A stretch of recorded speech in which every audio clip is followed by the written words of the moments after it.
Apakah sastra lisan ini karangan ayah atau bukan? Ini bukan karangan ayah, tapi ini ayah terdapat dari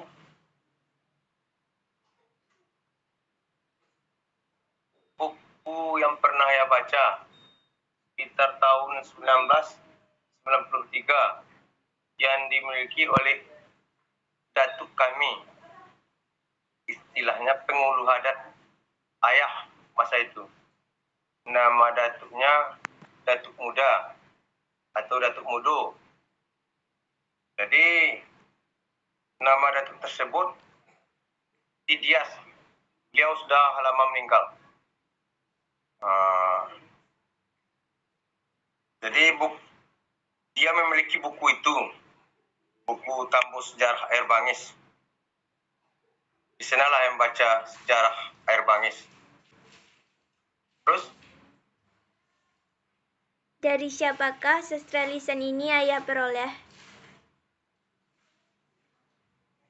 Ya, dari buku sastra lisan ini ayah peroleh dari membaca buku tersebut, membaca buku Tambus Sejarah Air Bangis. Bagaimana cara ayah menguasai sastra lisan ini?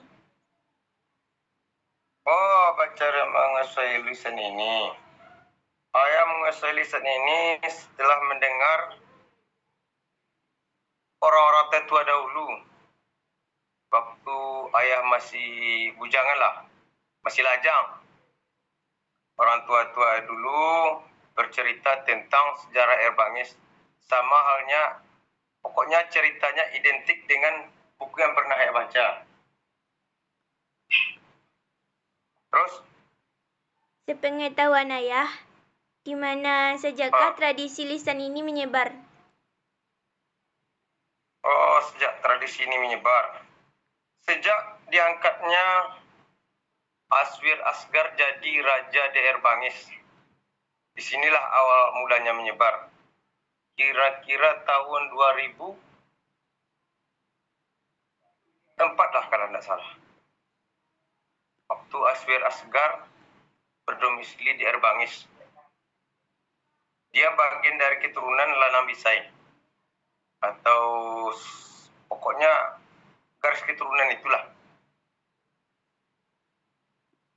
Waktu dia dilewakan sebagai raja atau ketua LAN, Lembaga Adat Negari di Air Bangis.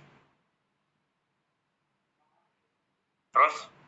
Di dalam kesempatan apa sajakah sastra lisan ini disampaikan?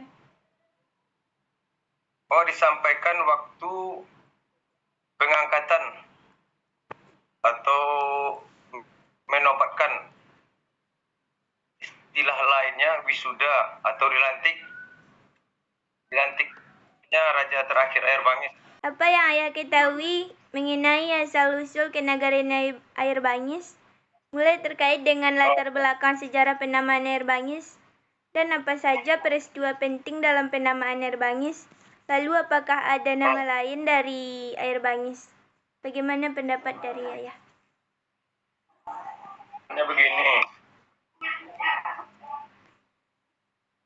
awal mulanya Air Bangis terkait dengan latar belakang Air Bangis itu sendiri. Latar belakangnya ialah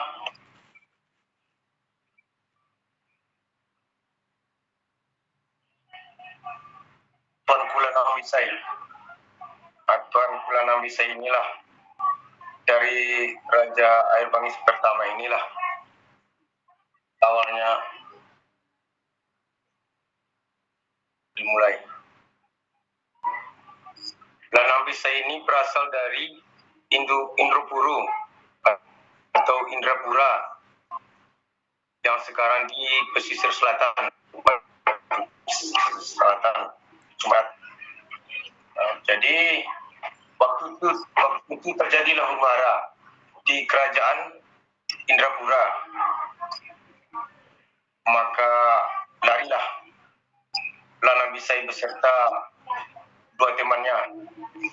Yang satu namanya Datuk Magek satu lagi namanya Datuk Bendaro. Jadi yang dua inilah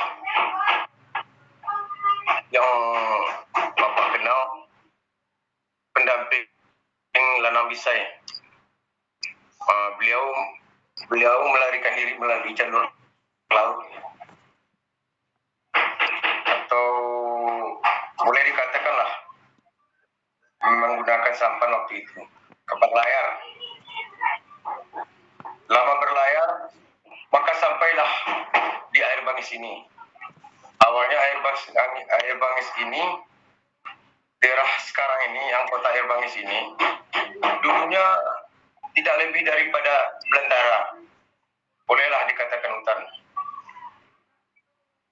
Yang ada penduduknya di hulu sungai air Bangis. Air Bangis ini terdapat satu sungai yang namanya Batang Sekabau.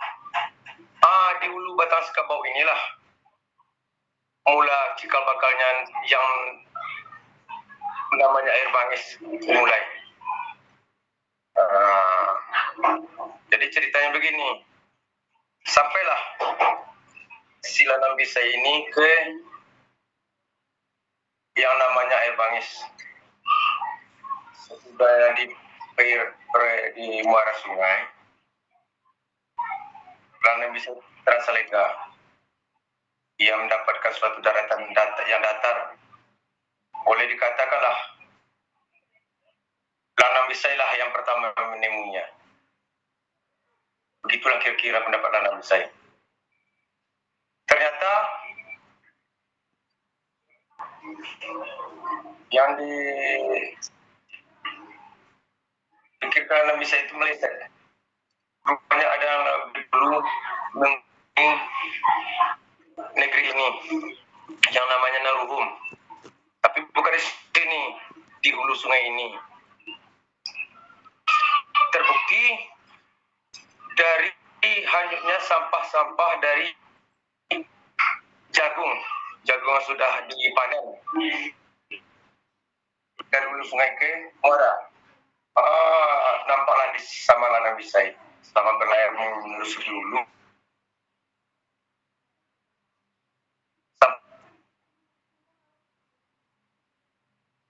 Dari batang jagung yang hanyut, rupanya ada